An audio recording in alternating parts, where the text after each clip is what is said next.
course, Sizzle's in. Who are missing? Are we missing anyone? F1 attendance. Somebody else reacted downwards, I think. Oh, Bombastic did, I think. Oh no, it was Martin. Oh well. Zero said he did, but is he in here? No. No. Zero's put a down attendance now. Good evening everyone, by the way, and welcome along to FRL. We are here for Season 13 as round 17 of the championship as we take on the Japanese Grand Prix from the Suzuka International Circuit. I nearly forgot circle what we were at there, but my name is James Hay, going to be taking to the stream as always on a Tuesday night, and joining me in the comments, we are back reunited for the first time in 3 weeks, and of course Mr. Michael F. Well, Michael, how you doing? Hello James, and it's good to be back after quite a few weeks off because of little troubles with the race last week, and obviously I can't remember for the other 2 times, but yeah, it's good to be back for commentating tonight. It is fantastic to have you back alongside me as well, fresh from my venture into the PSGL world on the top tier last night. Couldn't think of anything better to do on a Tuesday night than commentate again on FRL. So totally different, of course, to what I commentated on last night. But the Suzuka International Circuit is the track we are at. I'm going to get the standings up. That's one thing I didn't prepare before we actually came live on the stream. I'm just getting the standings up now. But before we do, of course, it is the only figure-of-8 circuit here in Suzuka. It's the only one on the F1 calendar, in fact one of the only ones in the world as well.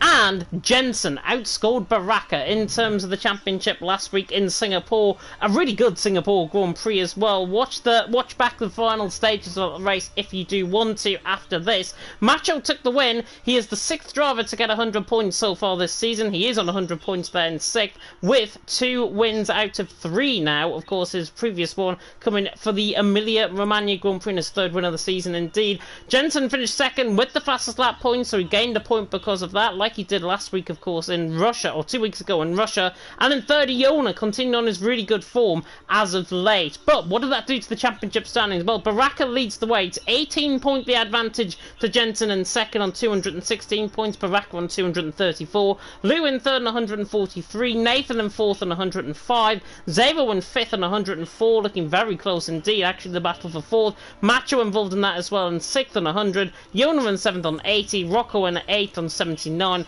Hammerlinen in 9th on 60, and Brock in 10th on 51. Somehow these guys are still in the top 10 of the standings, but Baraka, 18 points the advantage. Jensen, obviously, the form has sort of been going with him out of 4 of the last 5 rounds. Baraka needs to try and fight back here tonight, and I think around Japan, Baraka should try and shine bright. Well, we have to wait and see by that, especially like we don't know what the weather's going to be like coming into this body or this race even. So this is a track that's, you don't know who's going to be on pole, what tyres everyone's going to be on, because it's quite a very slippy track on this game, as it has previously. So this is going to be really challenging for the drivers. So it could be very crucial for the championship standings coming towards the end of this race. Yeah, definitely. Nathan mentioned, by the way, that intermediate condition tyres could be used in qualifying. Whether that's dry or not remains to be seen, but I have seen drivers use the intermediates just to put on a scrub set, basically, of a dry set of tyres and save them up, of course, for the race. It is quite high tyre wear around here at Japan, but probably one of the easiest one-stop strategies on the actual game. Looking down as well at the constructors' standings, well, Alfa Romeo absolutely running away out in front on 336 points. AlphaTauri in 2nd on 259, Red Bull in 3rd on 210, McLaren 4th on 174, Mercedes in 5th on 149, Alpine in 6th on 143, or as they're now known, L-Plan, Haas in 7th on 122, Aston Martin in 8th on 107, Williams in 9th on 78, and Ferrari in 10th on 49 points. And Alfa Romeo have a real good stranglehold, given how consistent both Macho and Jensen have been. I can't really see him being beat in the constructors. No, I mean, especially after, obviously, remember that win from Macho at his home Grand Prix so many races ago.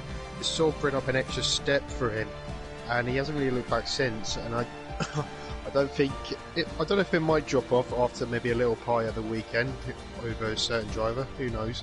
But yeah, he should be flying this one and probably carry the constructors for Alfa Romeo right into the end.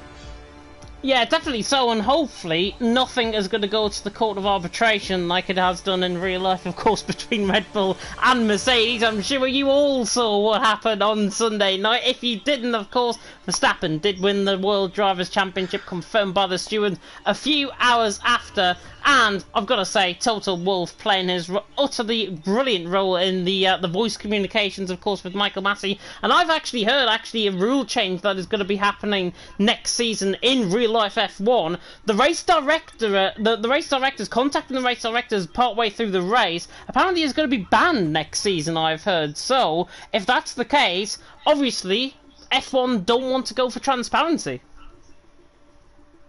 Well, it's the first time I'm hearing it, but yeah, yeah, that was a crazy weekend for Michael Massey. I think he needs a long break after F1. Probably won't even think about F1 for the next 2 months, I believe, because he had so much pressure on his hands. And yeah, well, probably from the Brit side, the most frustrating, heartbreaking of the event.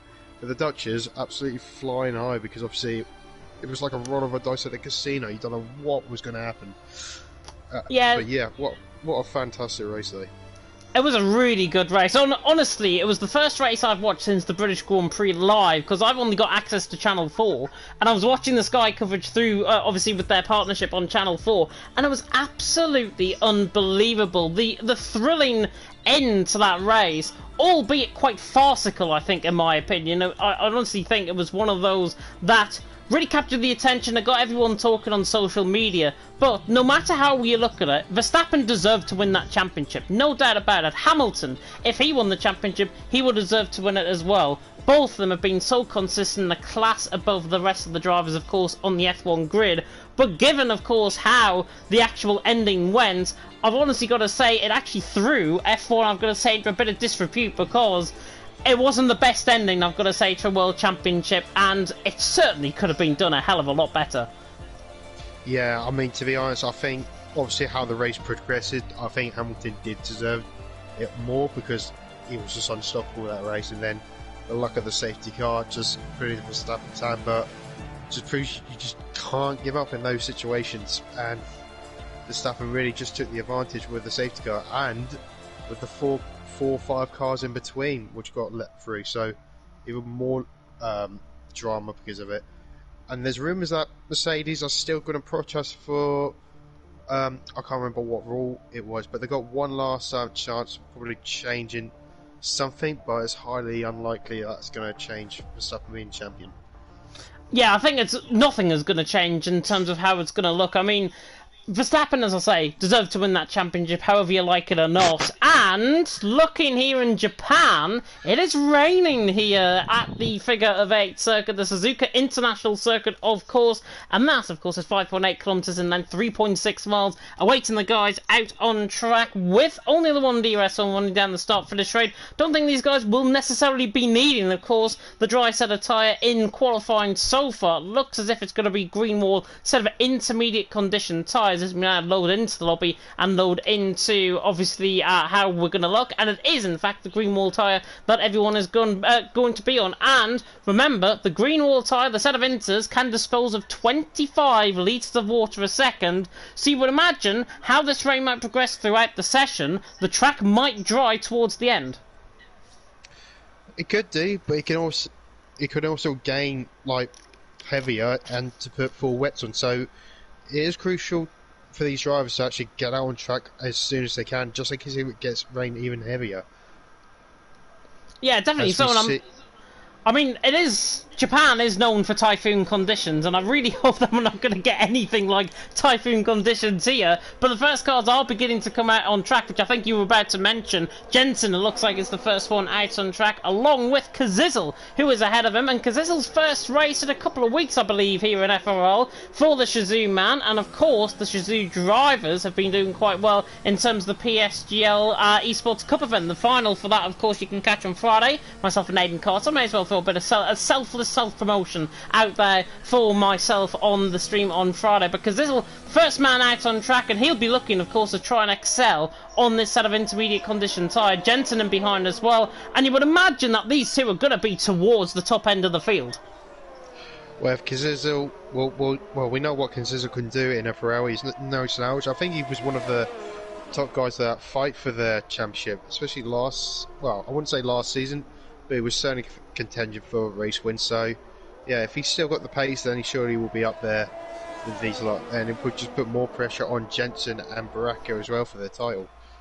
Yeah, definitely. So, I mean, Kazizel is nowhere near in terms of the championship fight. Jensen, obviously, second in the championship coming into tonight. Baraka also, he is very good. On a set of intermediate condition tyres, he's actually behind Jensen on track as well. So the front three, I would imagine, here in qualifying, are probably going to be the front three in terms of how these lap times are going to be set. But Kazizel now coming through 130R and on the run now down in towards the Casio Triangle, coming through turns 15, 16, or 16, 17, and then through the right-hander, of course, of 18. No bump on the right-hand side now. They got rid of that, of course, on the F1 2021 game. And now, because it'll setting up on this lap, will reach in excess of nearly 200 mile an hour, possibly in the dry on the dry compounder tyre. It will only be 190 reach down in towards turn 1 this time around, because it'll reach turn 1. Nicely negotiated now, coming through turn 2, and then through the center S section of turn 3, of turn 4, the right-hander, and then through turn 5.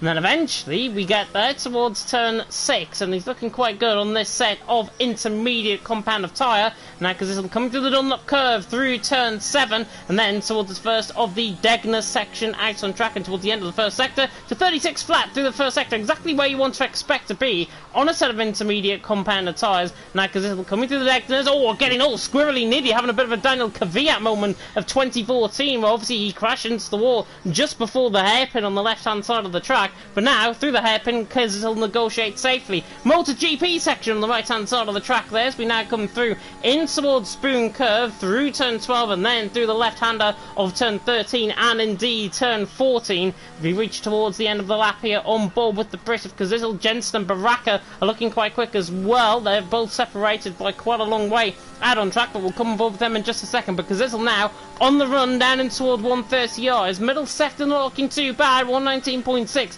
through the middle sector from Kazizel. Might have been better actually by Jensen and behind, but now Kazizel comes through the final couple of corners. We should expect lap time to be in around the 134 margin, I would imagine, as we now come through, as Kazizel comes through the final corner. Might be a little bit way off actually at 134. I'll negotiate that. 135 I think could be the time to beat, but Kazizel out on top as Jensen behind goes 4/10 slower. Interesting, and Baraka to the line as well. He goes third and he's slow as well, so Kazizel's got the pace early on. Yeah, Jensen was a 10th down in the first sector. I think I was thinking very cautious like you do on your first runs. But yeah, he was like 3/10 down on the middle sector, so I think he's just playing it cautious for now with these changeable conditions. But yeah they're... Go on. I was going to say Nathan split the two, but now Yona goes quickest, 36.95, tenths of a second ahead of Kazizel. Very comfortable lap there from Yona. And we've seen with Yona so far this season, he does like to try and excel on this set of intermediates. And with 5 minutes gone in the session, Yona out on top, Kazizel second, Nathan and third. But I wouldn't be surprised, the majority of guys, as Liu goes up to 4th and about 1500 off Nathan's time, if everyone set multiple laps on this set of intermediate compound tyres, as Nathan is off coming through the Dunlop curve. Yeah, I believe he lost the back end going up the hill and he just slammed to the wall. Luckily, he still managed to continue. I believe there's no floor damage to ruin his run. Maybe a damage front wing, but you can definitely get that repaired. But at the meanwhile, the leaders are going even faster, I believe, at 10th each. They are indeed. Rocco's coming through the final couple of corners as well in the McLaren. He is probably going to go around Jensen Zero sort of area, possibly to line. He goes around Zero sort of area in 9th position, about 500 of a second off. Kazizel's going half a second up. He's going to go even faster. And he doesn't. He doesn't even go quicker than Yona. Yona's 8/10 down. Nathan obviously down on his lap time. Lou is invalidated, looking through as well. Kazizel did improve, 37 flat, but Yona's first lap, if he can improve on that set of intermediates, next lap around, if he decides to come into the pit lane, and do you know what? I think he's done. I think he's gone for a low fuel run as opposed to these guys, Kazizel and Baraka, who are going for high fuel runs. So it's interesting. Yona back into the pit lane just proves that. Yeah, I think he just wants to, obviously, tyres is everything, even in qualifying, no matter what tyre you're in. So, yeah, I think he feels confident to get that first lap out of the way and just see if the track dies out. It might dry out near the end, though, so he might just want to just take very can't even get my words out. Very I can't take take it cautiously. There you go. We'll go with that. Jesus, right? Yeah, but I'm sorry about that. I just had a mad one there. But I think we see an outlap from the Mercedes. I thought he was on a flying lap, but he's not. As we see, who else on the lap? Baraka's gone third. Nathan is still in fifth in the pits. Ooh, Macho. Rocco in the wall, sorry to cut in, coming through 130R, and he slid all the way for the outside curb. Left side end plate damage on the car, and Rocco will be coming back into the pit lane. That was very lucky to stay alive in this session. He just about bounced off the wall. It helped him slightly, but left side end plate damage is now on Rocco's car, and he's back into the pit lane. Yeah, so I was on board with Macho. Just he's at the start of his flying lap. He's a tenth and a half up on the first sector. Not purple though, so I think he's just being another cautious one and going for on his second run. I imagine, but he's got a clear track ahead of him. He's only got a Red Bull, probably Yorno ahead or Lou. Yep, Lou's ahead, but he's also on a flying lap. So this could be maybe a challenging for probably P3 for Macho at the minute. Yeah, and look at how close, actually, Nathan, Macho and Lou were separated by. It's only 15 hundredths of a second separating the three drivers, which is absolutely insane. Macho was still on board with though on a lap, but Raka back into the pit lane there in third. Snipe's doing a good job there in fourth. The NRX man, of course, new to the championship. Macho was 4 tenths up though, coming through 130R, and he should be aiming to improve around Kazizel Baraka, sort of. If he can fit between the two of them, this will be a very good lap, I think, from his perspective. Coming through 17 at the Casio Triangle, and now through the right hander of turn 18, nearly sliding the car toward the pit wall, and now to the line. He does slot in to third with a 37.2. Not a bad lap there at all for Macho. No, at all, and he's gone as fast as of all in the last sector as well. So I don't know if he's like that sector or as a track drying a little bit, as we can see a line slowly appearing, just still on board with Macho in the first sector. So it might dry, but it might take a very long time to do that. So we might finish the quali on into tyres. I think, honestly, if the rain begins to stop around the 6-5 minute mark, we could get to see fastest lap being set by the final man out on track. Bombastic's a 120 flat through the middle sector, and he actually runs wide through 130R, and I really do not know how he has kept that valid somehow as he comes through into the Casio Triangle. Jensen goes third, by the way, much improvement from Jensen. 137.1 from him, goes 500s quicker than Macho, and now Bombastic to the line, he goes 12th as well, so gets a lap time. And Mentos is 5 tenths up, coming through the Casio Triangle as well, as Bono was retired coming through the Spoon Curve, coming through there at turn 14, so he has crashed coming through there, and Bentos now goes ahead of him, so Bono down in P12, and Bombastic, you would imagine, will probably go ahead of him as well as Rocco. So Bono, actually crashing out the session, might end up right down in the back of the field. Yeah, possibly. I mean, we don't know. Hopefully he'll have the tyre choice if it's a dry race, of course, so he still can prevent from this, but yeah, it's not really good for losing it there with a time like that as well. But I'm on board with Nathan. He's got a clear track ahead of him, and I'm just on board. He's quite slidey in the first sector, and he's only just improved by probably about half a tenth as well. So he must have a fully dry setup if he's struggling this badly. I mean, he literally crashed into the pit wall before he even started his lap. So yeah, we'll just see what this split sector time in the middle sector is. Oh, that's much better. He's 5 tenths up, so whether that put him as it stands, it probably put him, well, between the Alfa Romeos at least. So the Steel cuts this corner. I think he's going to go second with this lap. If I've got to be honest, if he's quick out the final corner, he might go second here. Nathan to the line. There you go. Second. Does. I tell you what, look how close it is as well. It's getting closer and closer by every time the drivers cross that line. It's like a tenth between each driver as well. Down to P5, I believe. But yeah, the track is getting quicker though. Yeah, track is getting quicker. Bombastic, goes into 10th, and now Bono down into 13th. Rocco, I think, is on a lap as Mentos has just spun. Coming through, and that might be rear wing damage actually on the car, coming through Spoon Curve. Just on the exit there, lost it where Bono did. And Mentos, luckily, I don't think he was on a fast lap anyways, as thought he was going to crash possibly on purpose there, but Mentos, I think, knows better than that. He is struggling, but as long as he gets round, I think he'll be fine for another lap at least. Rocco is a 10th down, coming through the end of the middle, towards the end of the middle sector. We'll see what this middle sector actually is like. This looks quick, but he's a 10th down still through the middle sector, and in fact, he's actually backed off coming through 130R. Yeah, he might have a little bit of a tank stop as Bono is left. Is that a connection issue? We'll see if we can get him in.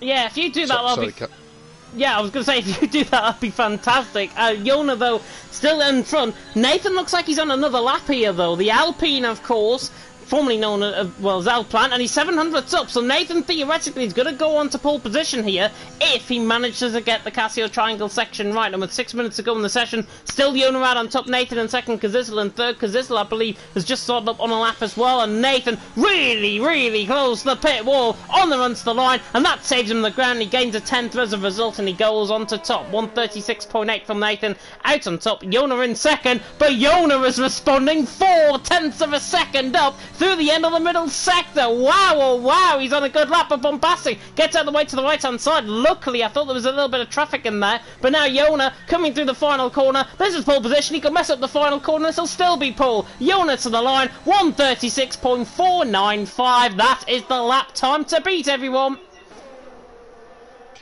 Yeah, so I was struggling to find his name, so hopefully if someone's in the pits can send him an invite. Will be much appreciated. But yeah, half a second through the rest of the field. That's incredible. You don't really see that kind of gap in FRL F1 at least. But yeah, but it's still got on our screen. We've still got 5 minutes left, so anything can happen still. As Jensen's is on his out lap, but Macho looks like he's on a lap himself. Yep, he looks like he's on one. I don't know what his split times they are, so we've got to find out when it comes into this second sector. But his fuel is flashing though, so he might come in. This middle sector's actually looking pretty good. I think this is low fuel and he's 3/10 up. Yeah, so Macho nearly 4/10 up coming through the end of the middle sector. Nearly runs wide coming through 130R. We saw an improvement in that thing. Rocco went 6th. So good lap time from Rocco as now Macho comes through the final corner. He's got Kazizel just ahead of him. Gets caught on the curb slightly. Sliding his way through the final corner on the run to the line. He goes 3rd ahead of Kazizel and still with that little bit of an error coming through the final corner. You'd like to imagine he'll improve at least a good half a 10th, maybe even a full 10th on Nathan on his time at 37 flat, and he's going to put himself, I think, right within Nathan. Nathan, by the way, just before I come back to you, was 2/10 up through the end of the first sector, then invalidated coming out of the Deckners.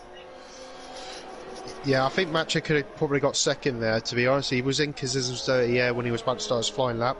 Nothing that you can do, he was just preparing for his lap. You just caught him at the wrong place, wrong time, but he's still got enough time to do another lap, probably on another set of new inters if he's got time. But we're on board with Kazizel as he's gone underneath the bridge, coming up to the left-hander. Very hard on the brakes, done the first gear, turning to hit the apex. Make sure you keep the car very controlled on the exit, which he does. As Macho is still behind him, Jensen lets him through. So, nice and tidy. He's got no traffic ahead of him. I think he's only got Rocco, who's already on a flying lap ahead. So nice hitting the curb. Still keep the car on control, because obviously this is one of the dangerous tracks to lose your back end. If you lose it, you're pretty much in the wall straight away. But he keeps it nice control, and he's only half a 10th up, so he's not improving a lot. He still could have improved to 3rd though, just by that lap alone. As we see here, the apex left and right and then left, still keeping the car in control. Hug that inside line. Is he going to go 3rd place? No, it's not.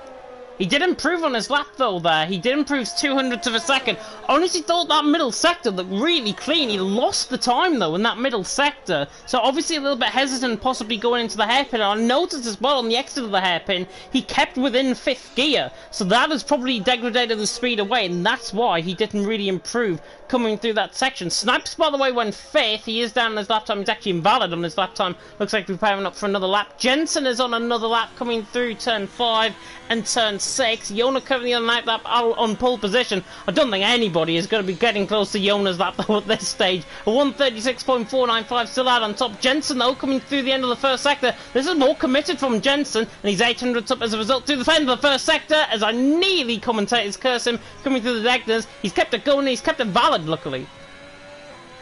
Yeah, he must have lifted off. He probably had to lift off just to keep that lap in. So hopefully that hasn't damaged too much, because only a little left the throttle, he can still keep his lap. But he has got Kazuzo ahead, but he's got no problems of catching him. So we just got to see what he's like in the middle sector. The middle sector is pretty much his strongest, because the first sector is quite a shambles. You either get it right or get it wrong, and he's pretty steady with that. But here he comes to the second point of the lap. He's 3/10 up, and he's the fastest man in the middle sector, so this is the strongest point. Let's see if he doesn't lock up, hits the right hand apex, very nice, and hit left, right on the track limits I believe, and hugging the inside line, put the power down. Is this going to be in the top 3? Ooh. Yes it is, but only by 2/10 by Nathan.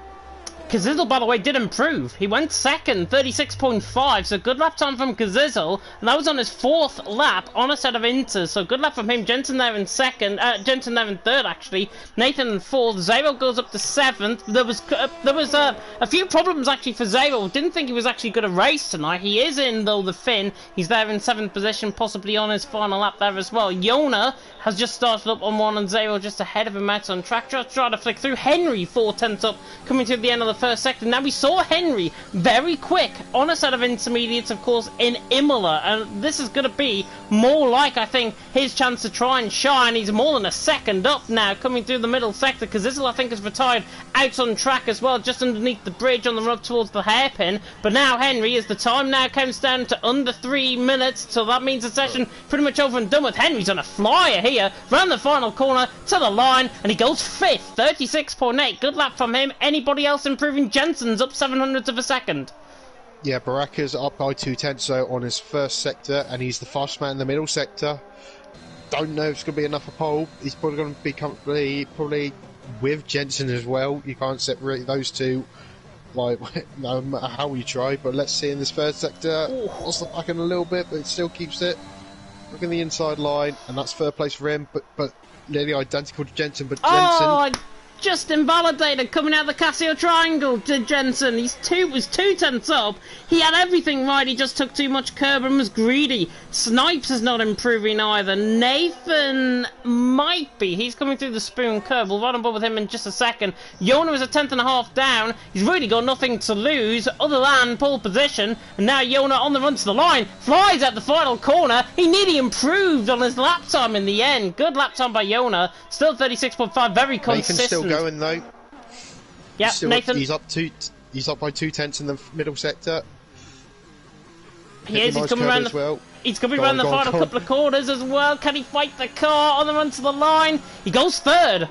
But nobody, it seems, getting close to Yona. Mentos is a second up, but I don't think, unless it's an absolute miracle of a final sector, I don't think he's going to improve it. In fact, the time ticks down, and he's not going to improve. He goes 11th and is right on the bubble, and that is the end of qualifying. We'll run you through the full grid order in just a second. But Yona, that 1:36.4 was the lap time that nobody could beat in the end of this session. And we'll run through the grid now with Yona out on top. Kazizel in second. Look at how close the top 5 are, in fact. 2/10 of a second separating them. Yona, though, on top. Kazizel in second on his return. Nathan in 3rd. Baraka in 4th. Jensen in 5th. Possibly 5 against the rest. Possibly here tonight. Snipes in 6th. Henry in 7th. Macho in 8th. Zero in 9th. Rocco ran off the top 10. Look at that close. Mentos and Bombastic are only 1,000th of a second separating those for 11th and 12th. Lou there down in 13th. And Bono in 14th. But it is Yona out on top. Kazizel second. And Nathan in 3rd position. And that lap time for Yona, Michael, couldn't be beaten. Do you think he had, like, nice super soft tyres? Because he had no pressure at all on those first 2 flying laps from Yona, and no one can really get close to him, only by a 10th from Kazizel, and that's pretty much it. Didn't look like he was under pressure at all. Yona in the Discord, by the way, saying, "Oh man, I love rain," and Jensen actually saying he was on the delta of Yona and he locked up in towards in towards the Casio Triangle, which is what we saw through turn 17. He looked like he got too greedy on the curb, I may add, in that as well. So I'm sure once, if we get the interviews, of course, later on, Jensen, of course, will be talking about that at the end of his qualifying session. But we are here, and what a change from yesterday in qualifying, of course, or just a couple of minutes ago in qualifying. It is bright blue skies and sunshine, and that might mean we are in for a dry race, and that might also mean we are on for a one-stop strategy. Yep, it all depends. Well, hopefully it won't rain coming towards the end of this race. You never know, anything can happen. It is Japan. But yeah, nice bright sunny skies. Hopefully that doesn't damage Yono's confidence then, because we don't know if he had a wet sup just to put that lap in.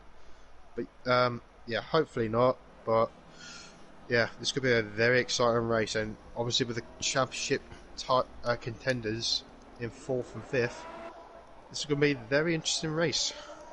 It is going to be a very interesting race, and remember, because I've just literally clicked onto this as well, it was a wet qualifying session, so everyone can stick on a fresh set of dry compounded tyres, and we have got 2 exceptions to the mediums that you can see, the yellow wall tyre, of course, being in the middle of the road. Softs for both Mentos and Bono. Now, that is a very interesting strategy. In theory, they're going to be the quickest men out on track, but just how difficult it is to get through a DRS train around here, because I think it's honestly very, very tricky indeed. And I think that was Macho that's just gone for a spin coming through the center S's of 5 and 6. That's what I mean. This track is very deadly. If you hit, especially on those curbs in the first sector, if you touch them, we have to admit, it is pretty much like on ice. No matter how new or soft your tyres are, or old your tyres are, as soon as you touch the curb, you are pretty much in the wall. And luckily, he managed to keep on track. But if he does it again, probably be not so lucky. So it's very important to keep your composure, especially in that first sector, and just try and get to the finish line more than anything. Yeah, definitely so, and honestly, I think Mentos and Bono will be hoping to try and get as maximising possible out of that set of soft compounded tyres, because according to the strategy that came up on my screen, lap 9 to 11 on a set of hard compounded tyres, lap 13 to 17 from a set of mediums to a set of hard compounded tyres, which I don't think people will go on. Baraka was being disqualified from the session, as well as Jensen, so both getting disqualified from the session. We never see that between them both, but it means that their tyres will not be as warm, and they'll be quite colder compared to the guys who are obviously warming up their tyres on the formation lap now. Oh no. It's just them it's just them two again, isn't it? Like, can we just separate these lot just for once this season? Possibly. But, I mean, Baraka and Jensen have been so consistent this season, nobody can even get close to them. But making a little bit of contact than that just makes me think what sort of contact there might be actually in the race. But you never know what can happen here in Formula 1, as once Murray Walker said. But Michael, I'm going to come across to you. Who's your top 3? Oh, that's going to be hard. I think Kazuzo actually might have it, followed by Nathan and Baraka. Interesting, but remember, we've got Kazizel, Yona on the front row of the grid as well. It's going to be fascinating. The final car's now joining up on the grid. I think we're just waiting on Macho to take his spot. But now the 5 red lights are about to go out eventually here, as all the timings glitch on my end. The 5 red lights now going out here in Japan. Round 17 of the championship about to begin. And it is lights out and away we go. And a good start by Baraka, but a really good start by Nathan. And actually, it's a very good start in the background from Henry, who couldn't find his way through. But Yona leads the way down towards someone of Kazizel. Fends off Nathan through turn 2. Now Yona leads the way. Kazizel in second, Nathan in third. Rocco and Bono have been caught up in a little bit of contact. Rocco certainly has gone off the track, and now Baraka is going side by side with Macho coming through the centre through turn 4, and now through 5 and 6, and Baraka has been overtaken by Henry and all of that. So Henry through into P6, and Baraka dropping down the field. Jensen's had a bad start as well, down in 8th position. Mentos right on the back of him on that sort of soft compounded tyres. Bono was on the upper place as well, and Lou right on the back of Zero and behind. But as they go into the decklist for the first time, as the Red Bull nearly swipes down the inside line of the hat, doesn't quite get the move done. Henry, however, might on Macho up the hill in towards turn 8 and 9, and now through the hairpin of turn 10, Yona leads the way. Kazizel in second, Nathan in third. Through the first half a lap we go, as Mentos is side by side, nearly with Jensen. Yeah, quite hard but fair racing. Obviously, the victim was Rocco, but apart from that, everyone made it through the first sector very nice and cleanly. Yeah, poor start from Baraka and Jensen. I don't know what happened there. I think they were battling with each other. That made Henry go up the inside, which released Henry, I believe, because now he's on the back of Macho. He might make a move into turn 1 probably. Yeah, and look at Jensen actually on the back of Baraka. This is into the Casio triangle. No way is he thinking about going around the outside on lap 1. He tries to find it off, and Baraka doesn't give him any room. He's entitled to the corner. He was the car ahead, and Baraka and Jensen, that's the first little bit of contact they've made, and I wonder if Jensen is now up for this race to try and get Baraka down the straight in towards someone. Of course, DRS will be enabled next lap around. They were right on the back of Mentos, who seems to be struggling slightly on that set of soft compound of tyres, but still doing a good job in 9th. Yona leading the way because this in 2nd, Nathan in 3rd. Looking at the position changes, actually, Macho has gained 3 most out of everyone. Snipes has gained 2 along with Mentos and Lou, and 1 position gained for Henry. Most positions lost. Baraka, Jensen and Rocco all down 3 positions off the start, but Yona looking confident and cool out in front, I've got to say. Kazizzle there in 2nd, but you know Kazizzle, he can just stick right to the coattails of the Red Bull ahead. Yeah, he's only a 4/10 with him, so he's doing a good job to stay in that 1 second, which is very crucial. After this lap, DRS will be enabled for these drivers, and everyone's actually in a second apart from the bottom 2. So this is a very good position for these guys, especially for Mentos and the soft tyres. He can actually try and stretch these if he can, but that's only if he doesn't battle with Jensen ahead. So he could make a big fair fight in this at the end of this race, probably fitting the medium tyres on. Yeah, Henry's got a really good run on the back of Macho. Macho just outgunning him now down the straight, and he's actually pulling away for about 0.3 of a second in towards 130R. Side by side, however, could go between Zero and Mentos. Mentos just weaves across, and now Zero dives it down the inside line, gets the car stopped, and now there's a little bit of fight back from Mentos, and he pushes them off track. And that, I think, is as get what you given. Like Verstappen and Hamilton in real life, Mentos there through in P9 and Zero in P10, but now Lou on the back of this as well. Can Zero catch Mentos down in towards turn 1? Yes, he can. Down the inside line in towards turn 1, and the fin is through on Mentos, and there's a spinner, and it's actually Macho that's round. Macho was round, and Snipes, I think, has been caught up in an incident as well, and Snipes is now round. Coming through the centre rest of turn 3 and 4. Both of them, I think, had contact with each other, and now they've both spun on the curbs, so Macho and Snipes go spinning. 12th and 13th for them. Bono, of course, is still out of the race, of course, in that AI mode. Yona leads the way, though, Kazizzle 2nd, Nathan and 3rd, and all of a sudden, I think caught up in that might have been Henry as well, because Henry has lost a position. Baraka and Jensen are somehow 4th and 5th now. Yeah, that's unbelievable. I don't know what happened there. I don't know if Henry just made a move on Macho, caught Macho like out of position, got slight contact, and somehow the Mercedes got involved in it as well. So yeah, I don't know what happened there. Obviously they're both carrying on really respectfully, but they have got dirt on their tyres, and they're going to lose probably like 2 seconds just in the sector because of the dirty tyres, because it's very slippery on those couple of corners. Thankfully they managed to carry on. Doesn't look like there's any damage on either of them, but we have to wait and see if anyone comes in the pits later on this lap.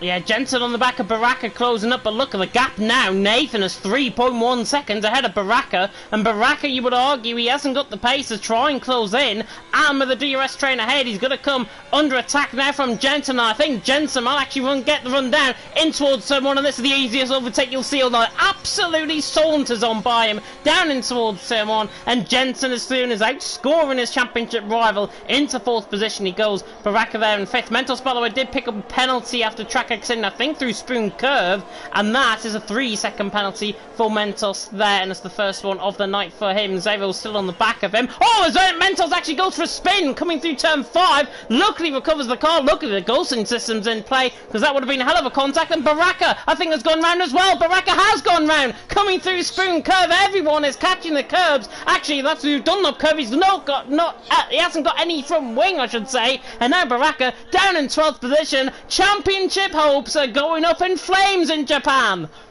Oh, that's just absolute mad scenes in FRL F1, especially where Jensen is at the moment. Well, if the race finished now, I believe Jensen will take the lead, will he not? No, he won't actually. No, my mistake, sorry, I can't count. But yeah, that's a massive blow for his big lead in the championship. He's got to hope for a miracle to close that gap up to Jensen now. He really needs a safety car if he's got any chance of getting that gap reduced. Yeah, he really does need a safety car. Obviously, he's going to be coming into the pit lane as well. Of course, if he doesn't make a mistake and crash out of the race, which we hope he doesn't, because I might deploy a VSC or a safety car. Yona, though, leading the way. Kazizel in second. Kazizel right on the back of him. Obviously, not wanting to get close down in towards turn one. There was a spinner through the final corner. It's Henry that's round. Henry is round. Oh, and actually, he's crashing into the wall. Oh, he's actually retired out on track. And now, virtual safety car deployed. I wonder if he lost his front wing in that. And Henry retires out on track and leaves the session. And I've got to be honest, I think he missed the pit lane, which I don't blame him for doing. But then again, there's points available. Baraka's got no front wing. Snipes is in behind, and he could have continued on for another lap. There doesn't seem to me as if there's any damage though out on track. Yeah, I'm not sure. As we see, Baraka is in now. Unfortunately, it's only a virtual safety car, so he can't close up to the rest of the field, but he's got his pit stop out of the way. He can get those hards to the end of the race, but he's got to hope for a full safety car coming towards the end so he can actually close to the pack to get a good fight on his hands. But yeah, but the lead and free, Nathan was dropping off a bit because he had less of deployment on his battery. I think he had 30% left compared to 70 to Kazizel and Yorno up front, but yeah, Yorno looks like he's struggling in these dry conditions. Kazizel seems quite comfortably in PT at the minute. I think he's just waiting for the right moment. He is, and I think Nathan also was waiting for the right moment. He's only 5/10 behind, and look at the gap they actually pulled out on Jensen. It was a good 4/10 gain underneath that VSC restart. So Yona leading the way, Kazizel in second and Nathan in third. Kazizel just riding the curb slightly, coming through the Casio triangle section. Now on the run down in towards turn one. Is he going to try and close in with a little bit of deployment? Certainly won't get the move done. Zayo have made a bit of a mistake coming out the final corner just in the background of shot, and now Luba side by side with him on the run down in towards turn one. And the Red Bull saunters past the Finn in the hat, and Lou is through, and he's into P5, but he's not now because he's made a mistake coming through turn one, and that's what I get for calling him Flu. He's back in P6 now. Yeah, but yeah, if he's got those tyres still into good temperature, he should get him back in the next lap. If you look at the battery deployment, yeah, he's probably still got enough, but they're both losing it on the top of the hill, and it's going to give a good chance of the Mercedes coming through on the inside, making it the inside of the right-hander. He managed to get it done stick, but yeah, I think the tyres are slowly going towards up that first sector at least. So I think they're struggling for traction on these medium tyres. I think they are. Go on. I was going to say, I think his rear's actually overheated and he got caught in the grass, and I think it's the grass that's actually overheated the tyres, because obviously the way it affects the tyres out on track, when you're not on the racing line, it really does affect, and you never know, Lou might have a little bit of damage as well in juice, because Rocco looks a lot quicker than him, coming through out of Spoon Curve, and now on the run towards 130R, McLaren beginning to close up on the run of the back of the Red Bull. I don't think he's going to be close enough, but then again, I've said this with Rocco before, and Rocco in fact has a little bit of snap of oversteer, and he makes a mistake himself, so everyone begins to go off and lose it, overcommit it now through the curb, and now Rocco to the outside line through the final corner. This will be brilliant if he can pull the move off. Of course, he will have the DRS. I think Lou was just out of the DRS range as well, and now it's a drag race down in towards turn one as Bombastic will get the move just ahead of Zero, and Lou is on the inside line. Rocco cuts him off, and wow, what a move! Rocco through, and he's into 7th, and Zero was spun coming through turn 2, but Rocco through, and he's into P6. Lou there and down in P7, and he might have chopped him off slightly, but there's nothing wrong in that at all. Rocco was through, and he's into P6 as Zero was crashed out the session through turn 4. Yeah, there was contact between Rocco and Lou, but nothing too much done. They're both still facing the same way. Unlikely for Zero and Bombastic. I think Bombastic actually maybe shut the door on Zero, but I wasn't on the good angle to witness that. But yeah, unfortunately for Zero, he's done so well to get in his position, but it's another retirement to add to his season. And to be honest, I think he can't wait for this season to end. But there's no safety car though, which is just more bad luck for Barack at the minute. Yeah, I think his car was off track if I'm not mistaken. I think he might have had a spin coming through turn 3, and obviously the way he's probably caught the inside curb, and obviously it's just speeding him off. I've done that before plenty of times, and it's speed you off into the wall, and that's exactly what's probably happened in Zero's case, and unfortunately for him, he's down there in P13, so maybe not attending this race might have been the best thing. You never know. Yona leading the way though, Kazizel in second, Nathan in third. Kazizel looks closer this time around compared to the back of Yona. Yona now, is he a sitting duck down in towards him? I think Kazizel's just going to wait in behind and possibly just wait until Yona makes a mistake. Mentos now, by the way, into the pit lane from a set of soft compounder tyres, and he will go on to a set of mediums, you would imagine, towards the end of the race. Very low tyre wear around here, and he should get a good 60 to 65%, I think, at least, on that set of medium compounder tyres before the end of the race is done. And look where he's going to join, in perfectly clear air, because nobody is behind him at all. Yeah, he's going to have clear air, so he's going to get those tyres up to full temperature and get some good laps in to probably put him up at the position, probably ahead of Jensen or just behind him. Either way, he's going to come out in a very good position indeed, but he will be very crucial, probably help us come towards the end of the race. We'll have to see what relies on there. As we see, Bombastic is getting under pressure by Rocco. Rocco's having a good race so far compared to previous races this season. He hasn't really done too well with not the correct setup for what I could see, but he's doing a fantastic job so far for McLaren. He is indeed, and I think, honestly, Rocco has been a bit of an underdog so far in this race. He's on the back of Bombastic, 0.6 of a second off, doing a phenomenal job. Kazizel, though, now on the back of Yona, and you would imagine this lap around is probably where it has got to go absolutely crazy for the lead of the race, because it looks a lot closer this time around to the back of Yona, and will get the deployment, and he will have to go for the move, even without using the DRS. He will stick it behind for now, but he pulls out of the slipstream, and Kazizel will run down in towards turn 1 ahead, and Nathan not close enough to the back of Yona, so Kazizel takes the lead of the race off Yona, lap 9 out of 27, a third of the way through here in Japan. Kazizel now leads, Yona in second, and Nathan in third, myself and Michael F1 taking through the action, of course, here on F1 2021 here in Japan. But Kazizel now that he's got clear air, he's beginning to pull away from Yona. Yeah, he had to get that move done because Nathan was right on the back of him, so if he wasn't going to get that move done, Nathan would have probably got him to compete to off him, so it was a crucial move, and actually a very good move as well. Now he can pull away with the extra power unit as well, because now he's just pulling away with just that extra horsepower that he saved under Yono's rear wing. And yeah, if he can, I don't know if he's going to get a second lap this lap, but he's leaving him a sitting duck for Nathan to get him, so yeah, he's played this perfectly to get that position.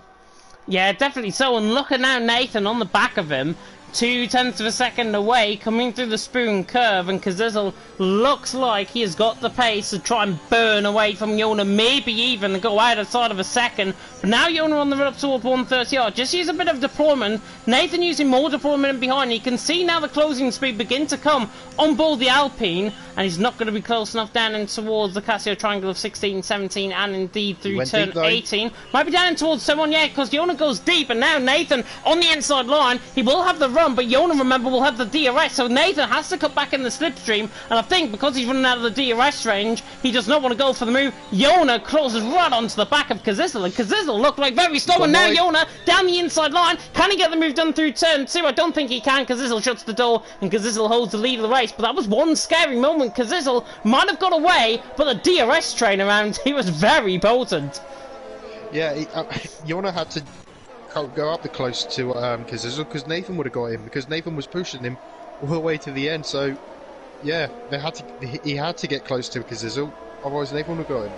But yeah, Nathan's really putting the pressure on to Yona, and probably putting the pressure on Kazizel as well. So these guys need to be careful though, because they haven't won too many races this season, apart from Nathan, of course. He's no slouch of winning races now, but because of that, he is using a lot more energy than these guys. Have seen yellow flags in the first sector, and I think it was Mentos, and he's already he said he's a lap down on my screen. I don't know about you.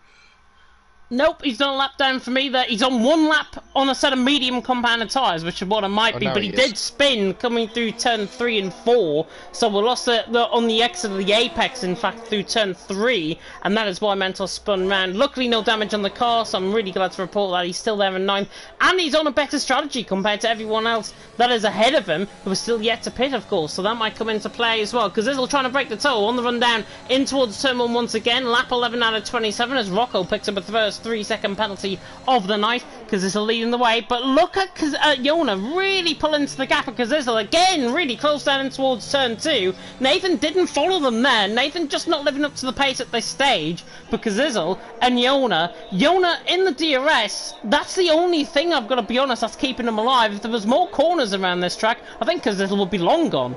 But look at Jensen behind actually as well. He's catching these guys a good 0.7 of a second in the last 2 laps. Yeah, I didn't actually see that. I think that little battle just for those 2 laps alone, Jensen is closing. He is pushing as well. He's getting a little tank slapper in that last corner there. But now we're coming up to the pit stops now. I think we're just like probably 4-3 laps away. Who's going to blink first? You'd imagine, well, further down the field, I think it would be somebody like Bombastic or Rocco to pit in, because their tyres are probably overheating themselves because they're in their own little train for 5th position all the way down to Macho there in 8th. So one of them guys I think might commit early, but if I was a betting man, and I normally am, I think Nathan or Yona might be one of the first to pit in. Mentos has spun once again coming through the Dunlop curve. Luckily again, no front wing damage. The car is still in one piece at the minute. As soon as I say that, he goes into the gravel and again just keeps it out the wall. But Kazizel still leading the way. Yona in 2nd, Nathan in 3rd. Nathan a lot closer this time around. Mentos have gone for another spin, I think, at the top of the hill in towards the hairpin. So Mentos really struggling on that set of medium compound tyres. In fact, he's gone straight into the wall and has deployed a VSC. I'm not sure if that was a braking failure or something, or if there was a setup failure. Mentos has not got any front wing, so probably there's some debris on the track. He went straight. He went straight in towards the hairpin, and that's why I'm saying he might have had a braking failure or something. Oh. Otherwise, has he just deployed that on purpose? I really don't know. If it is, it's quite shameful. I know he's not having a good race so far. As it's clearly seen, Lily went into the wall there just in a straight line, so he's clearly frustrated. But if you want to try and get a safety car out, then you just got to let nature decide that. Don't let you decide it yourself, otherwise that's just not good sportsmanship. Yeah, I think he's definitely got more damage, I think, than front wing as well. Look at the way the car was going through 130R, drifting out, probably got either side pod or floor damage, I would be honest to say. And of course, he hit the rear wing coming through turn 3 as well, so the rear wing might have taken a little bit of damage. Certainly a front wing change and certainly a set of soft compound sides going on. I think they'll get to the end, no problem at all. But the VSC is still out there, because it's allowed in front. Yona, though, right close to the back of him, 0.4 of a second away. And I think we're about to go racing very soon indeed in terms of the VSC. But look at Jensen now, less than a second off. This VSC restart, which I think was about to end now. Jensen right on the back of these guys. And in fact, Rocco right on the back of Bombastic in behind. And Yona right on the back of Kazizel.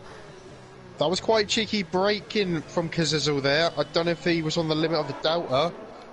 But yeah, it was like quite questionable here. But he's lost ground to Kazizel. And now Nathan's on the back of him with DRS as well. But luckily with the battery charge, the battery's all charged up for these guys. He's managed to keep ahead.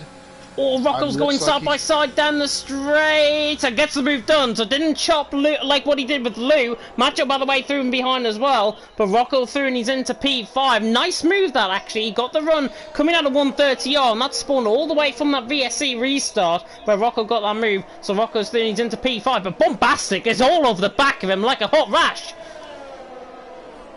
Yeah, but he's in the dirty air as well with the part of the circuit you don't want to be on. But lucky, still keep it in on the track as we see. Yellow flag on the pit straight. Is he coming in to retire? No, he's just spun. I think he's got caught on the outside curb coming out the final corner. Luckily, no damage on the car though. Yeah, and he's still carrying on. Unfortunate for him, so he's got to hope for a safety car to get back in this race. Also, there's not many cars. I think if you take the Aston Martin out, there's only 10 drivers in this race, so it's getting thinner and thinner of a chance of a safety car to come in. But yeah, now look at Jensen now. He's literally with these guys now. So if I was him, I would probably be the first one to blink just to get past these guys easy, because if you look at where all the other drivers are, he's got pretty much clean air to come out of.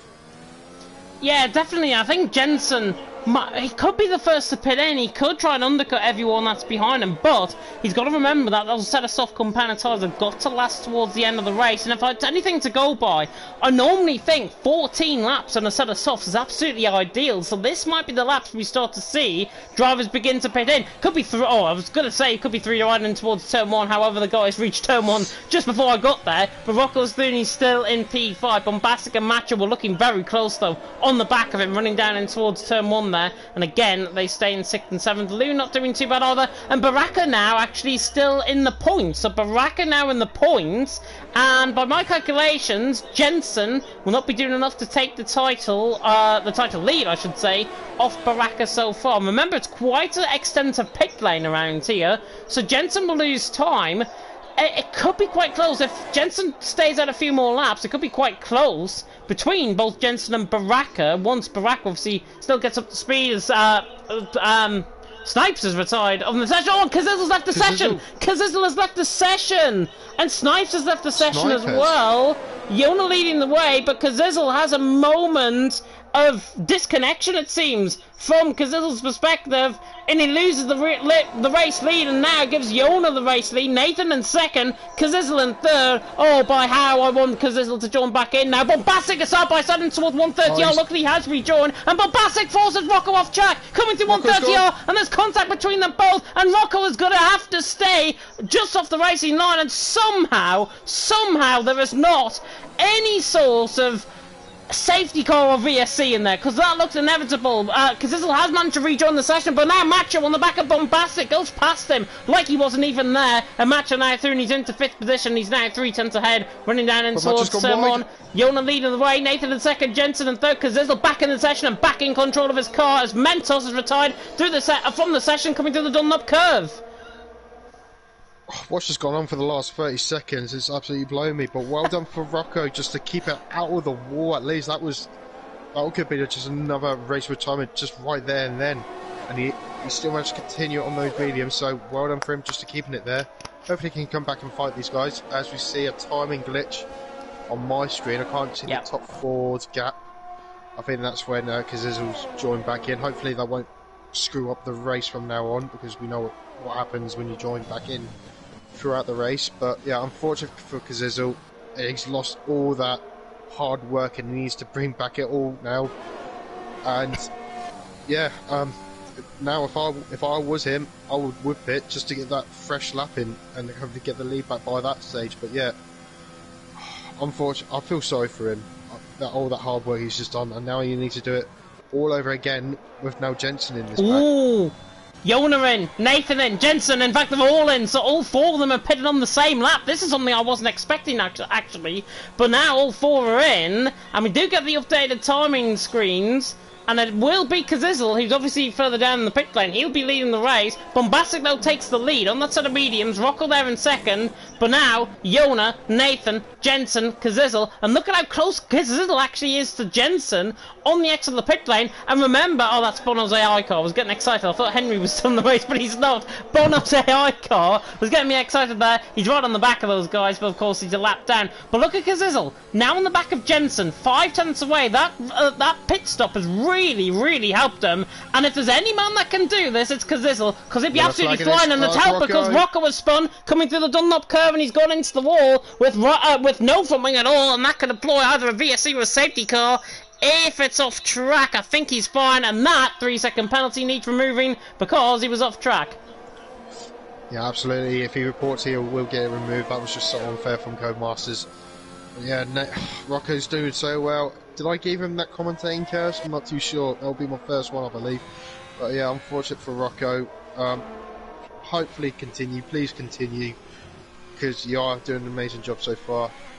And yeah, I don't know what to say about this race. It's been really odd and strange from start to finish, if you ask me. As we see Macho getting past Rocco on his new set of tyres in P6, so he's going to probably have a quiet race to hopefully get back to this leading pack.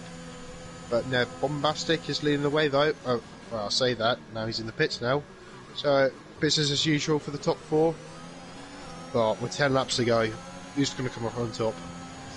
10 laps to go, it could end up being a war of attrition, and I think that's what this race has been so far. Yona leading the way, Nathan in second, Rocker was retired coming through 130R. Is that the safety car that this race actually needs to get the likes of Baraka back into play? Yona leading the way, Nathan in second, Jensen in third, Kazizel in fourth, Macho was ahead of Bombastic coming out of the pit lane, as well as Lou, and Bombastic is just on the exit of the pit lane. He's well ahead of Baraka, in fact. Baraka only coming down in towards someone, and once again, no VSC or safety car. I'm really now stressing, I'm now going to pause it actually and check the settings to make sure that safety car is on, because I want to confirm that it is to everyone. Well, it is, because we got a virtual safety car, did we not? We did have a VSC, so a VSC, but we haven't had a full safety car. That's what I'm thinking. Well, if we have a if we did have a VSC, then safety car is definitely on, because I'm not making the same mistake twice. Yep, it's on standard. Yep, so yeah, I think it's one of those things, really. We had it before in a couple of races ago in, I think, F4, F3, especially in Monaco. So yeah, it's just one of those things, really, and F1's taking the full blunt of it all this weekend. Yeah, unfortunately so, but now, look at how the top four is going, and it's now 2 seconds pretty much covering the top four, even less than that, a second and a half, in fact, covering the top four, and this is the battle now that I think is going to go on to the end of the race. Yona, Nathan, Jensen and Kazizel, all involved in a battle for the lead. Yona has got to try and weather the storm in behind, and look at Kazizel's lap time, 29.8 on a set of soft compound tyres, on the same strategy, of course, as the three rivals ahead of him. But remember, Kazizel left the session. He was more than 2-3 seconds behind Jensen, and look at where he is now. He's a second and a half off the race lead. Kazizel arguably is the quickest guy out on track by far. Yeah, but I hope it hasn't got under his skin, though, that he's had that horrible disconnection at the worst possible time. Because he was leading before the connection issue, now he's down to fourth. And hopefully he managed to keep his head, keep his composure. And hopefully these guys ahead of him will collide probably in the first sector, because he certainly doesn't need to be caught up in all of this after his hard work at the beginning of the race. Well, you know, with these guys, they're probably not going to make any sort of contact, and I think it's right, because they've been so consistent, so clean in terms of their lap time so far. Yona has seemed to have dominated this race to an extent, but Nathan, right in there in the slipstream, Jensen there in third position as well, doing a phenomenal job, and Kazizel just dropping off the pack slightly, but with deployment he can still use up to try and catch back. But now, 9 laps to go after this one, Yona leads the way, Nathan in second, Jensen in third, Kazizel in fourth, Bombastic on the back of Lou further down the field. Could be quite an interesting battle on the run towards 130R, but Yona leading the way in 0.5 of a second, I think is not going to be close enough for Nathan to get the move done. And to be honest, if I was Nathan, I'd wait him behind until at least the final 2 laps of the race and then make your move. Yeah, I think the battery system needs to come to his hand now, because I think all these guys need to just focus on all their battery, because they're all pretty similar. Looking at, obviously, because there's all at the back of it is using more just to probably try and get past Jensen, but yeah, I think that's what needs to come down to the end. It's just the battery deployment of when to use them, where it's crucial. Obviously it's down to turn 1, but how much battery we have at the end of it. So yeah, I think these guys need to just calm down and just settle in, and obviously Yorno, he needs to just stay calm and use his battery just to stay ahead of these guys. So I don't know who's going to come out on top of this. It's going to be a very tricky situation when it comes to the final 3 laps of this race.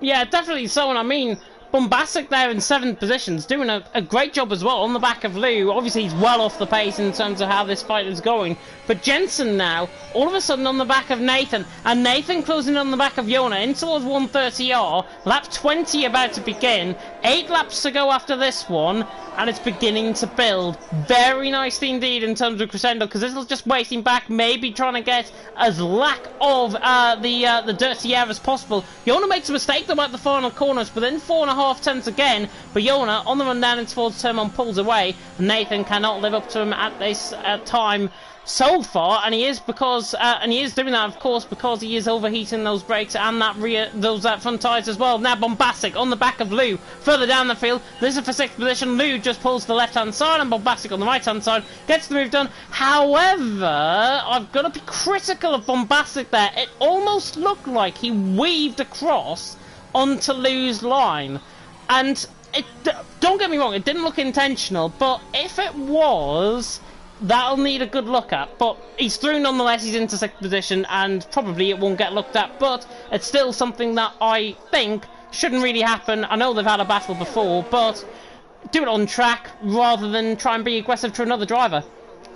Yeah, I mean, it is an awkward corner turn 1, because you know when you go down the inside, obviously this is one of the fastest corners on the calendar, so when you're down that inside, your line becomes very, very tighter, and you're reduced to less speed, and you don't know how to take that corner that much. So it's pretty much down to it's either the second driver you're getting overtaken, it's either stick on around the outside, hopefully the space will still be there, or not, because if you catch that inside curb, that in-car Bombastic could have gone flying into his line. So I don't think it was intentional. I don't think it was any violence towards that, so I think everyone would be fine. Oh, here comes Nathan on the back of Yona. Nathan might have to go for this move. I think he's going to be forced into it, and he goes on the outside line. Now on Yona through turn 1, now through turn 2. Job done for Nathan around the outside. Look at the room he gave as well. He could have easily done that move, even if he was still a couple of inches closer. And there's contact between the front two, and Yona and Nathan make contact, and now Jensen's in the race lead. Kazizel has now been put in a race winning perspective as well. Oh my goodness me, I haven't seen anything like that. And Nathan on the back of Yona got that move done. Yona contacted the back, it seems, of Nathan in towards turn 3. It just forced the car around slightly, and now Yona down into P4. Drama here in FRL F1. Jensen leads the way with 6.5 laps to go. Yeah, I was on board Jensen as well. I think when Nathan got that move done, he was just very cautious in that first sector, but Yona wanted that place back, and he just pressurised him into a mistake. But I think he caught him massive surprise. He just didn't expect him to spin, and just went straight into the back of Nathan, and he got caught up with that. So yeah, Nathan was at the right place, right time. Luckily he managed to stop, and so did Kazizel as well, not getting on the back of him. And Kazizel's still with Jensen. He might actually get the place back.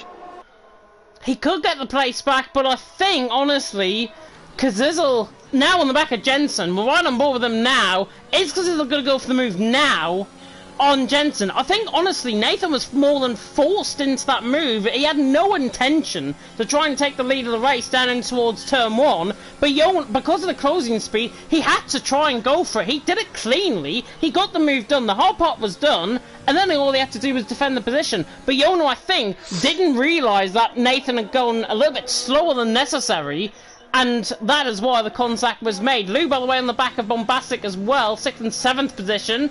Thought he was going to look to the inside line there, possibly, but Bombastic there in 6th, Lou there in 7th, still battling away. But now it's handed a big advantage, and actually, I'm just looking at the points. I think Jensen, at this point in time, has taken the championship lead off Baraka.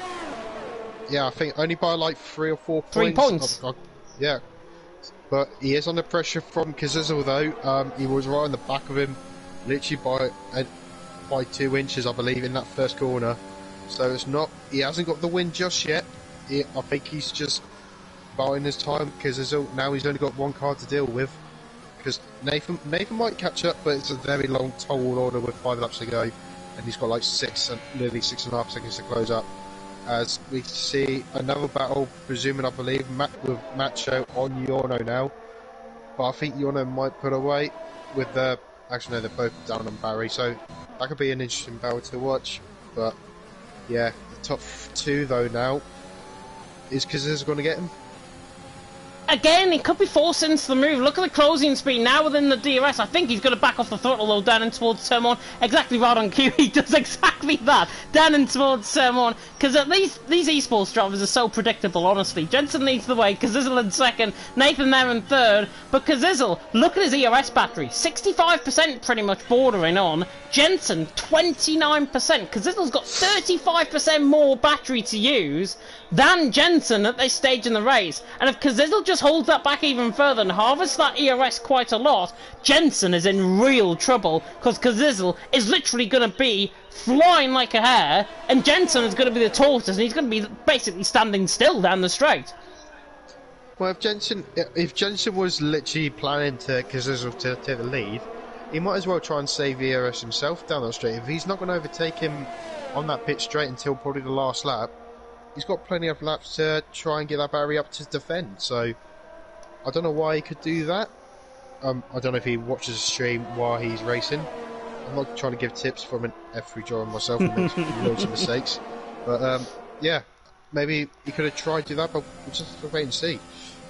He's in Chasu for a reason, by the way, it's Kazizel. He is in Chasu for a reason. And honestly, this is the closest he's come now to a race win, I think, this season.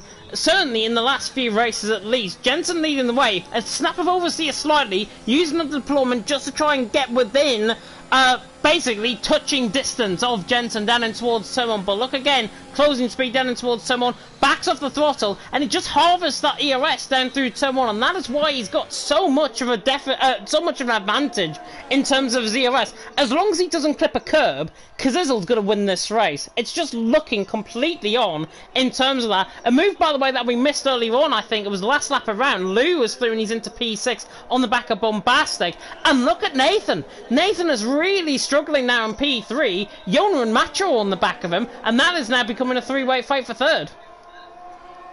Yeah, that's going to be very interesting, but obviously Yorno will not be happy of the collision. I don't think Nathan could have done anything because he was already going to spin. But yeah, Yorno will be there. I think both of these drivers will be there furious. So if one of the guys go side by side, I don't think one of them's going to. I think there's going to be one survivor between these two. I guarantee it. Definitely so, and I mean, these guys are very fair in their battle. I've seen these guys actually, the PSGL event, I think I was in Baku, I'm tempted to say, a good couple of rounds ago, good couple of weeks ago now. But Kazizel and Jensen fought then, and it was Jensen who actually nearly got a podium on that day. Kazizel ended up halfway down the field. So, obviously, change of atmosphere, change of league, and a change of driver impetus. Kazizel looking all over the back of Jensen. 3 laps ago, I think it's going to be a little bit too early if he wants to make the move here, but Kazizel could make the move down and towards someone and then try and pull away. I honestly think it's either next lap around, final lap, otherwise it's not going to happen. Well, yeah, that had to be, but Jensen is not saving as much. He's got he should be alright. I think that's 40% now, so he should be okay for defensive wise, but yeah, if Kazizel's get that perfect run out of the last corner, he is pretty much a sin duck in my opinion. But yeah, definitely. Oh, it's Nathan has spun! Nathan has spun! Has he got a puncture? No, he spun. He's just spun. Yeah, he's just spun, and I don't think. I don't know if he might just pit in just to get fastest lap at this point, unless he's run out of grip now up after the spin. Oh, yeah. Now he's in the gravel. How he managed to keep it in a straight line, well done. But yeah, I don't know if he might pit and just go for fastest lap in my opinion, with just a handful of laps to go. Obviously that brings Baraka more points to his name, and if that does, and Jensen holds up, will they be levelled on points, or will there be 1 point between? I think Nathan pits. If Kazizel gets ahead of Jensen, then it's 4. Then it'll be 6 points better off Baraka compared to Jensen. And now this is the time that Kazizel's going to go, because he's got the EOS now in operation, down the inside line towards turn 1. He commits it now, and this is the right time to move. Kazizel now takes the lead of the race here in Japan. 2 laps to go, no VSE or safety cars from this point onwards, and now Kazizel takes the lead of the race. But now Jensen is in a much better prime spot, I think, to try and take the fight to Kazizel. He's within that slipstream in behind. Nathan, by the way, into the pit lane, so Baraka will go up to 7th, but now Jensen down into 2nd position. Baraka there in 7th. By my calculation, certainly it is a 6-point advantage that Baraka is going to have if it was to stay as it is. But knowing Jensen, he'll probably try and fight for the win nonetheless. Yeah, he's definitely he's in a good position now, and he's not letting Kazizel go. I think Kazizel went a lap too early, in my opinion. I think he should have done it on the last lap, because you know on the Japan round here, the finishing line is closer than the actual start line. So I think he went too early, in my opinion. But Jensen is using his battery though, which could be very crucial. But yeah, we just have to wait and see. But Kazizel is still got good battery, so he might still keep this lead. But who knows? We'll find out in 30 seconds. We will find out indeed, more than 30 seconds I think, but will we see Kazizel or Jensen to the top step of the podium with you will find out in literally about a minute and a half's time who will win this race. And actually, is Kazizel going to pick up a little bit of cheeky DRS from Bono's AI car? I think he might, possibly. No, he won't. No. And Jensen has got to have the run now on the back of Kazizel, but it's 5/10 of a second, and it's too much to try and bridge down in towards turn 1, and I think this might be Kazizel's race to lose now. Down in towards turn 1, Kazizel leads the way. Jensen there in 2nd, but Macho now on the brink of a podium, possibly down the inside line, in towards turn 1. Can he get the job done, this fellow Dutchman? Yes, he can. Waltzes past him. Lovely move by Macho. He is through, he's into P3. Bombastic now on the outside line in towards turn 1 as well. Turn 1 really liking the moves here tonight, and Bombastic all the way around the outside of Lou. Clean as you like. He is through, he's into 5th position. Wow, oh wow. 3 moves made. Kazizel leading the way. Jensen in 2nd wasn't close enough. There's a yellow flag, and it's Nathan that's round coming through the Casio triangle. Yeah, on fresh tyres as well, so Baraka's gone up again. Oh, and Match's got a 3-second penalty though. That's pretty much just hard work done. He can't give that out in a lap's time, but look, such a shame after that hard work. But he's done really well to come back from his spin on the first lap as well, from the go to the back of the grid. So he's done an amazing job. But is Jensen? No. Has Jensen got a good run? He's going to derate. Yeah.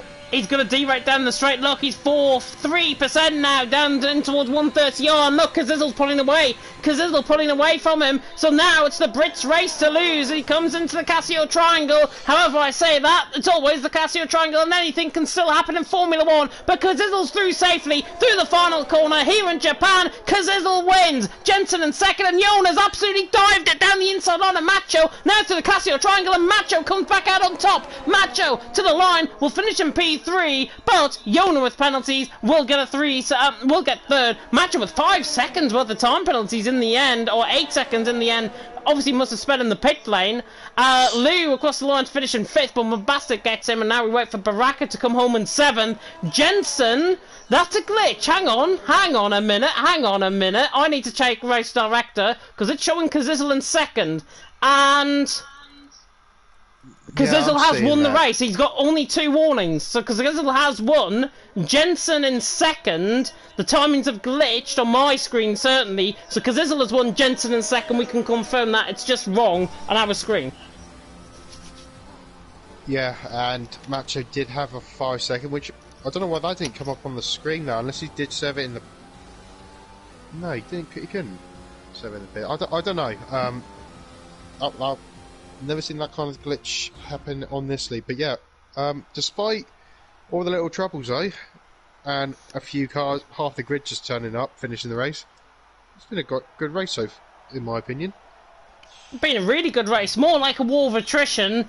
Don't take the scenes that you're seeing by what they actually are. Jensen has not won the race here. He was behind Kazizel around the final corner, and it's actually Kazizel out on top. The Shizuman back to form here in FRL, which is very good to see. Jensen there, of course, in 2nd, and in the end, of course, finishing in 3rd was Yona, who finished in 3rd, of course, because Macho picked up 8 seconds worth of time penalties. But it is Jensen not out on top. top, Kazizel out on top, Jensen in second, about 0.4 of a second, I think, in the end, separating the guys out on track. So Kazizel wins, Jensen in second, Yona there in third, Macho in fourth, Bombastic in fifth, Lou in sixth, Baraka in seventh.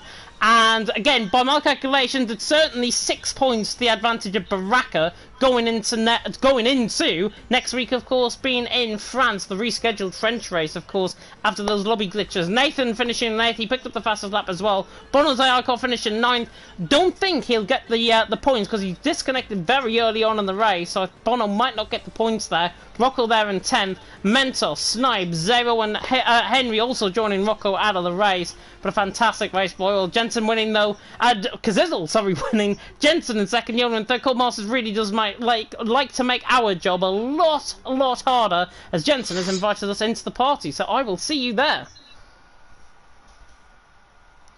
As now we will join the party. We have got a couple of guys already in the party, and I'm gonna just join up now, and I'm going to see who's actually in because I've got the PS app on the right hand side of me. And we can speak to our race winner. Not Jensen, as it shows on the timing tower, certainly in front of my eyes. It is, of course, Kazizel who took the win. And Kazizel, even with a disconnect, you still win that race. Talk us through it.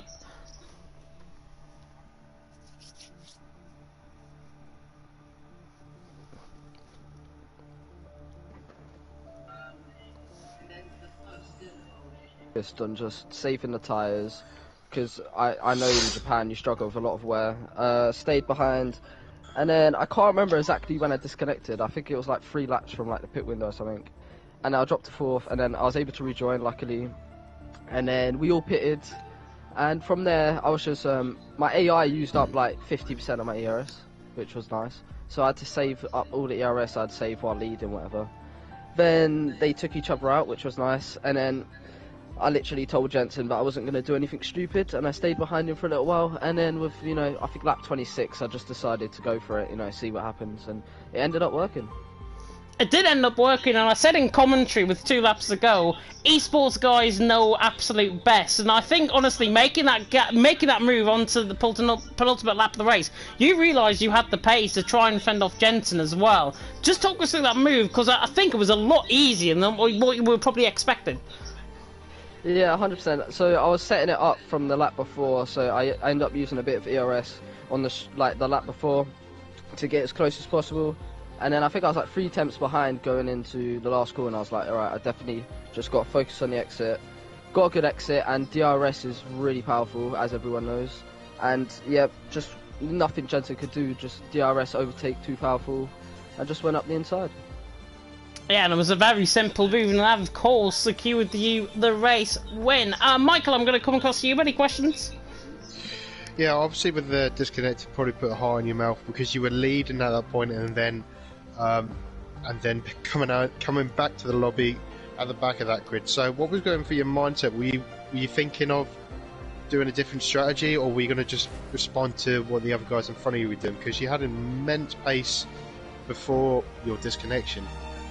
Yeah, so when I disconnected, at first I didn't know I disconnected, I thought the lobby sort of had a moment, and then the party audio went out and I asked Jensen like how I disconnected. He said yeah, so I quickly just left, quickly joined, and as I was rejoining I was thinking about, you know, how far am I going to be behind, and luckily I was only about 1.2 seconds behind, and as a result I was able to, you know, use a bit of overtake to get back into DRS. At that point I was going to pit that lap anyway, and everyone else pit with me, and I was like, to be honest, you know, I don't think I've lost too much. I've lost 3 positions, but I can definitely, with my pace, I can definitely get back to the front.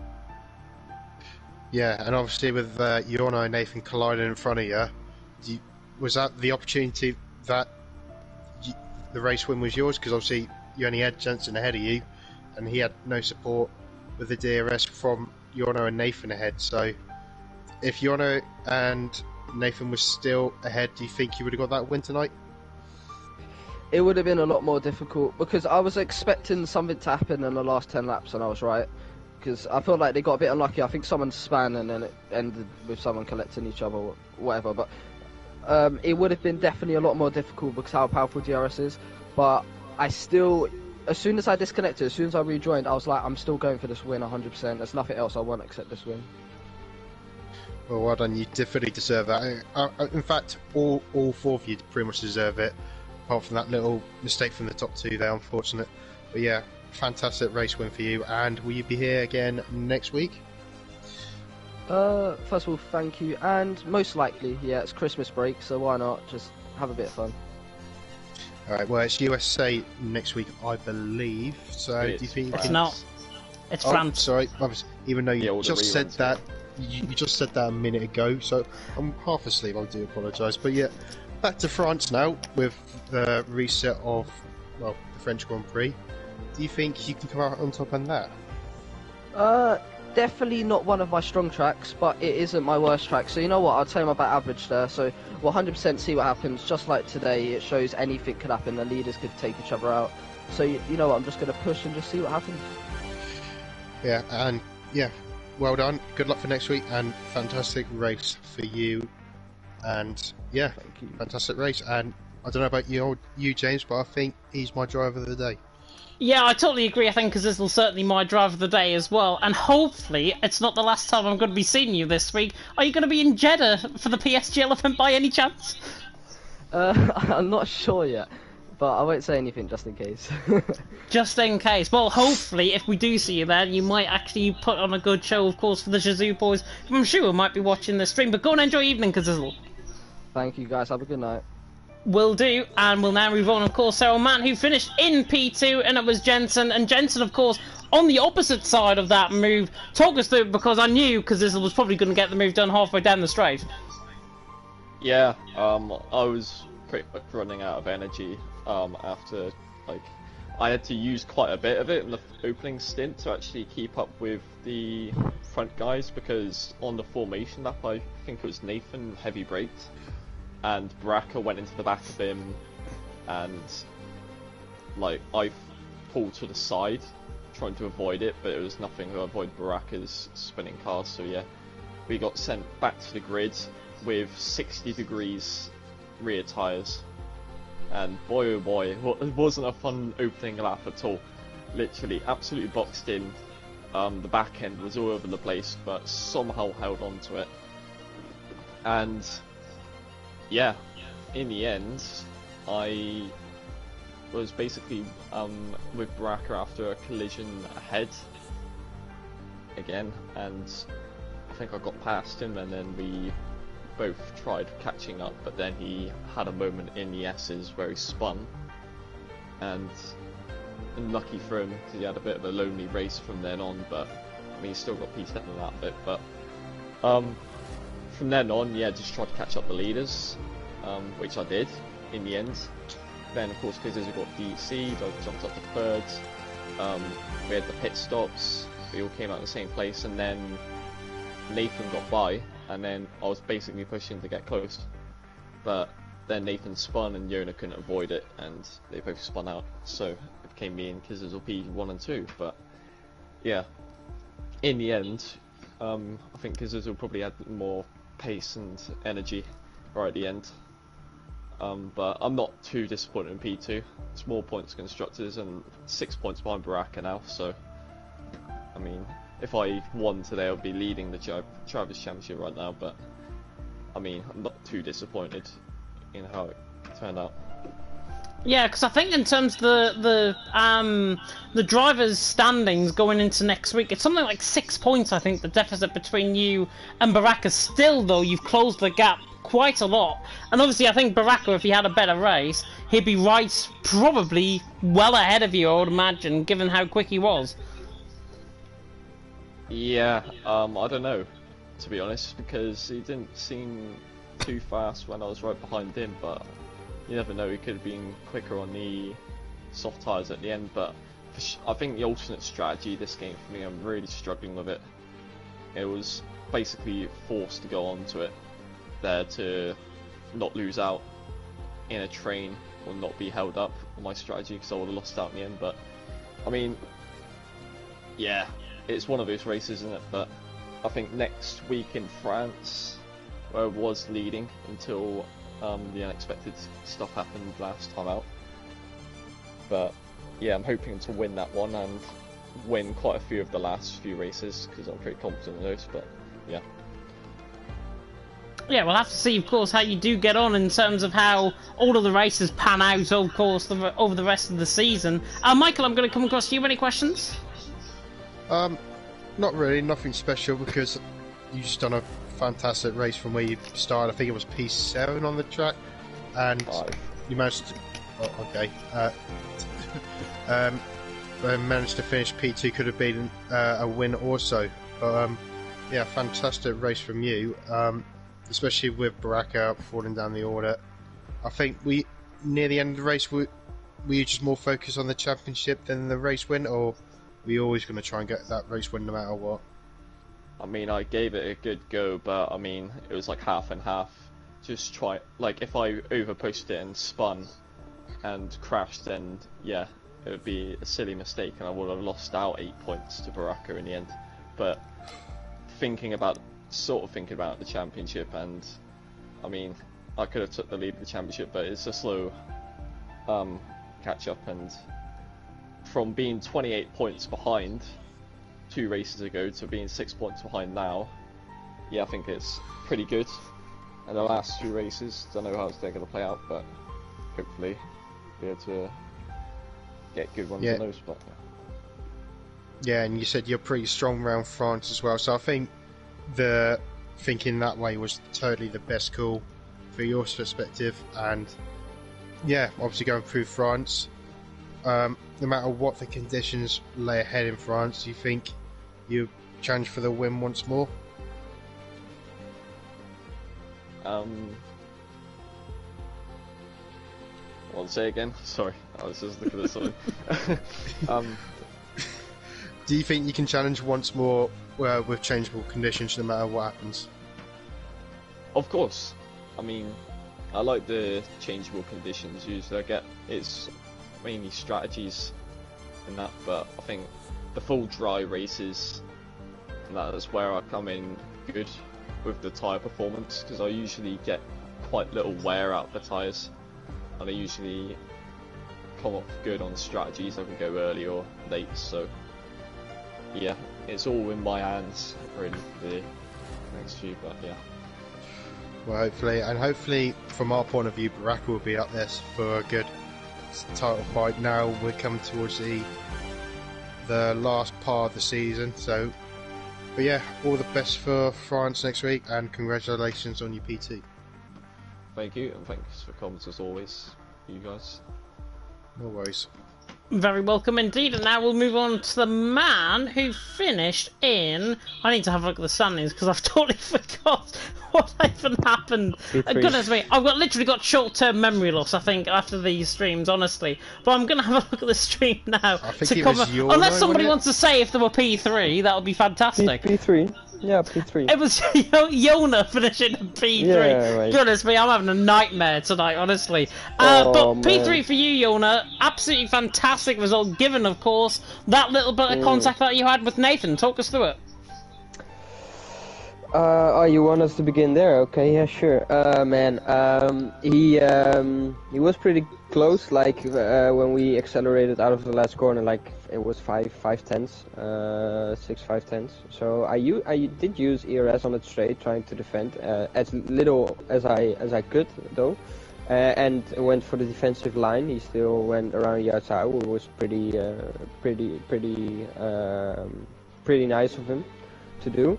It was a good move. I got tucked in right behind, no room for errors, and what happens? He spins. I had nowhere to go, and luckily for the guys behind us, Jensen and Kazizo, they could avoid it, but I couldn't. And he came out earlier on track than me, so I had to chase him. Again. And lap 25, he spun on the same curb, so I got a bit of I like to think it's a bit of karma to get me P3. Of course, it's unfortunate for him, but I can't help it. I liked it. I got P3 in the end, but I definitely wanted more in this race. Yeah, it definitely seemed like you were going to get more, I think, in this race. You Yeah. certainly looked like you had a command of control over the race in terms of how dominant it actually was in terms of lead. Were you always threatened by the guys behind you? Because obviously you had the likes of Jensen, Nathan, and everyone behind you. Did you ever feel threatened at any point in that race from them? There were a few points where I felt threatened, but there was also a point quite early on in the race, lap 6 or 7, where Casizo easily could have got the overtake, but he decided to stay behind. Then there was I got a bit of the conclusion that okay, he doesn't want to pass me, so I could save as much as I can, and when he goes for it, I'm able to defend, which I was. I think we switched once, and I couldn't overtake him like normally because he disconnected. So I overtook him like easy, and then I think a lap later or 2 laps later, a little bit of defending from Nathan, we pitted, and to my surprise everyone followed. Well, actually not really surprised, because I was P1 of course, and the undercut for me would have been even bigger. So pretty rational decision from them to follow me into the pits. And then yeah, it was the moment came, the spin, you know. So just a bit happy I'm able to get P3 out of this. Yeah, I think it's still a solid result, I've got to say, from your perspective. I mean, P3 certainly is one of those results that you do want to try and take on board, going, of course, in towards the final quarter of the season, really. Michael, I'm going to come across to you, though. Any questions? Just commiserations, really. I mean, I think you wanted, obviously, much better than that, but I don't think you were very disappointed with the result on him, because I think it would have been much worse for you, as it was for Nathan. I didn't get wing damage, so that was lucky. Yeah, that was incredibly lucky. You probably had fantastic reactions just to get out of that, because I was on board with Jensen, because it was a good move from his perspective, and yeah, when he was going side by side, I thought you went into the back of him, to be honest, by looking at it. But yeah, unfortunately, no, I hit his side pot, I think, and he just came horizontal on track, and I couldn't do different than do the same. Yeah, and obviously when you were leading that train, were you just tempting just to let just one car go, or just so you have enough battery just to save up? Yeah, I felt confident enough to let just Casizo go, and that's why when Casizo went by at one point, I defended from Nathan as much as I could, even though at one point he was on like 2 tenths behind, and he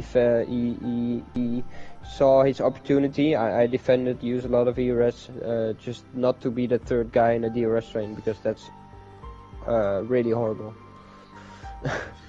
Well, despite that little collision with Nathan, that was a fantastic performance. Even after that collision, you still managed to finish P3, and up with other drivers, it wouldn't even be P3. So, little battle with Macho, by the way, on the end. Didn't know if you noticed it, but we noticed that.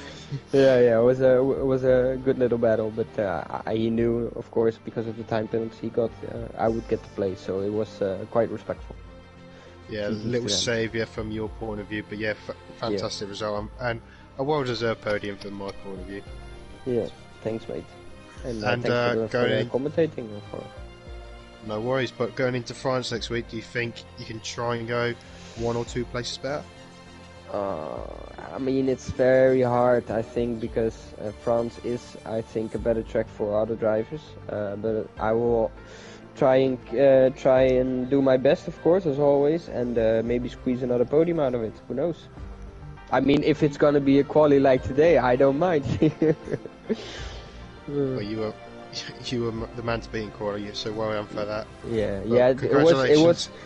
Yeah, thanks, man. But the first run I did, I put in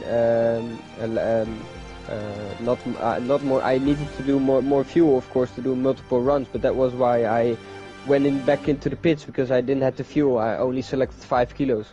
Maybe that was why I set such a good banker.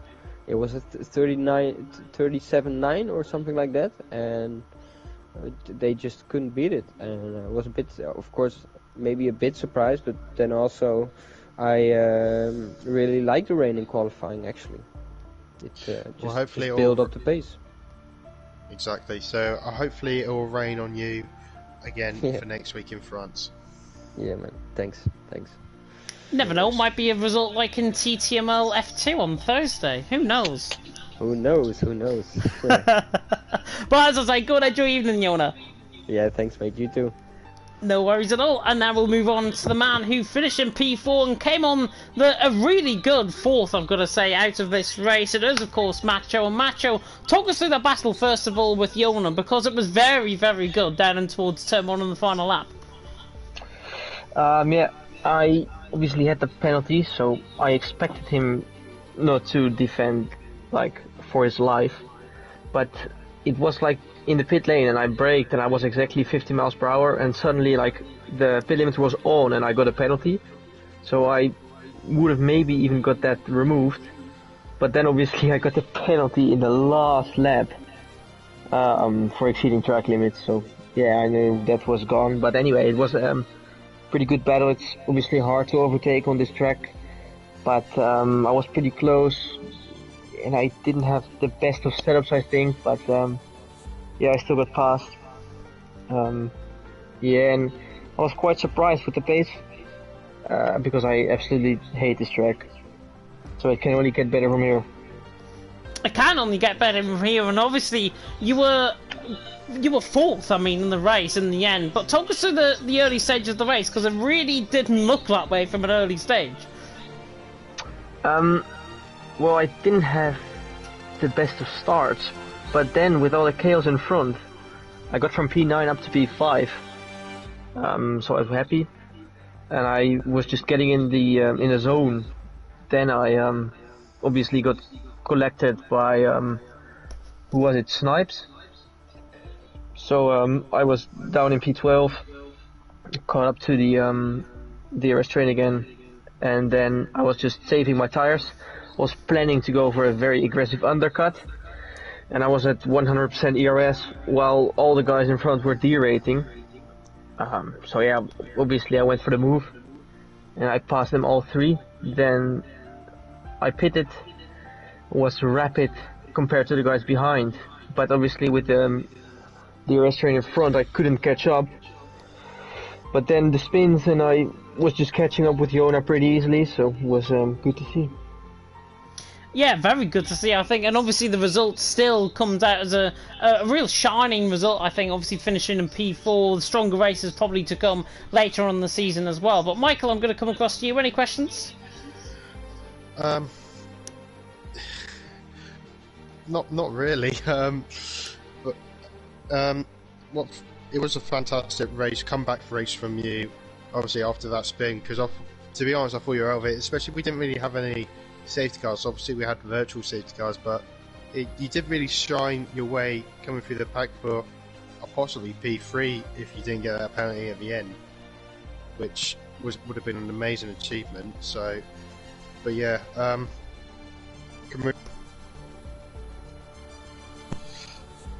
my batteries just died, so unfortunately, well